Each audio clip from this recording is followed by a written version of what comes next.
Hi, I'm Allison. In this video, you will see the entire process of a cruise ship passing through the Panama Canal. Where is the best spot on the cruise to watch this? And why is the cost so expensive? How much did we spend? Also, I'll share a mistake I made so you don't have to make it. Let's get started. Today is the 8th day of our journey, and it's the most important one, because we're crossing the Panama Canal. But it's still early, so let's go have some breakfast first.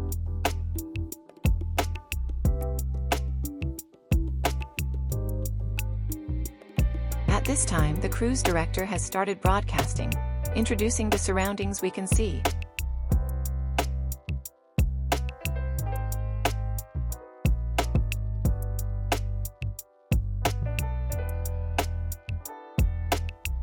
Now, the arrow I pointed out shows the separation line between the new and old locks.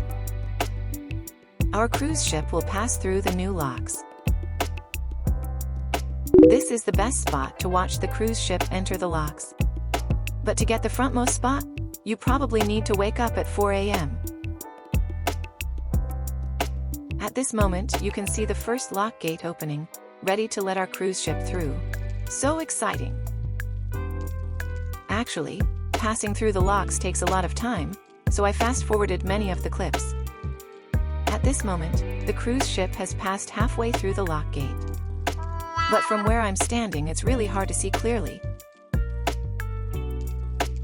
From the side of the cruise ship, we can see the lock gates. It's time to head to the back of the ship to check how things are working at the rear.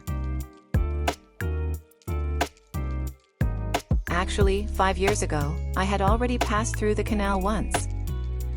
So back then, I learned that if you want to see more details, you need to walk around the cruise ship.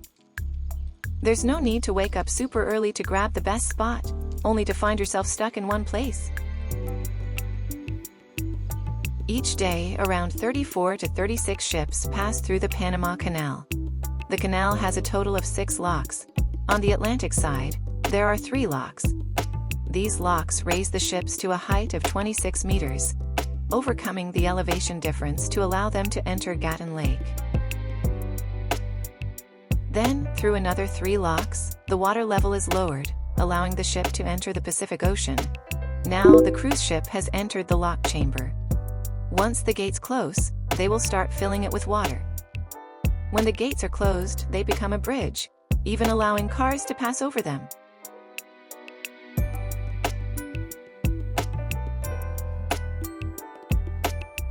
While waiting for the chamber to fill with water, we headed to today's special highlight, a visitor-accessible area at the front of the ship, the bow.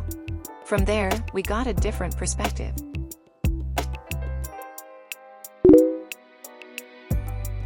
The operation of the canal requires a massive workforce, all of whom have undergone years of rigorous training. These workers ensure the safe passage of ships. The training of these workers, along with routine maintenance and the recent shortage of water resources, all contribute to why the toll for crossing the canal is so high. I'm sure you can see some clues about this from my footage as well. Now, the second lock gate is opening, allowing us to proceed to the second lock chamber. After repeating this process 3 times, we will reach Gatun Lake. On the cruise ship I'm on, for instance, there are about 2,600 passengers. According to the cruise director, each passenger shares about $300 of the toll cost, which means this trip through the canal costs us a whopping $780,000. Isn't that astonishing? Then we were all tired.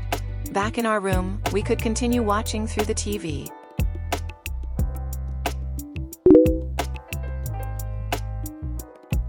Around 9:30, the cruise director announced that we were heading to the final lock gate. So I quickly rushed to the front of the ship to capture this important moment. From waking up at 5:30 until now at 9:30, I've been running all over the ship back and forth, up and down, just to make sure I captured the most important moments. Don't you think this video deserves a like?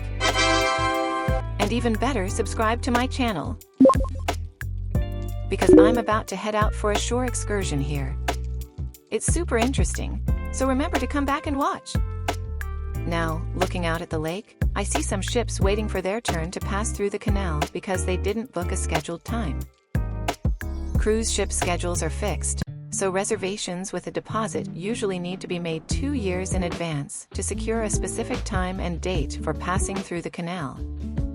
So cruise ships cannot be late, they must be punctual. Our cruise is doing a half transit, which means the ship will pass through 3 locks, stop briefly at Gatun Lake, then go back through the same 3 locks to lower the water level, and return to the Caribbean Sea of the Atlantic Ocean. Although it's just a half transit, we still pass through 6 locks in total, so the cost is the same. This brings me to something I want to share with you, a mistake I made. I couldn't help but wonder, what are we busy doing? Spending so much money, manpower, and water resources, only not to cross from the Atlantic to the Pacific? I feel like this might be a bit of a waste of resources. However, seeing one of the 7 wonders of the world is absolutely worth it. Just a friendly reminder, when choosing a Panama Canal itinerary, make sure it's exactly what you want. See you in the next video. Bye for now.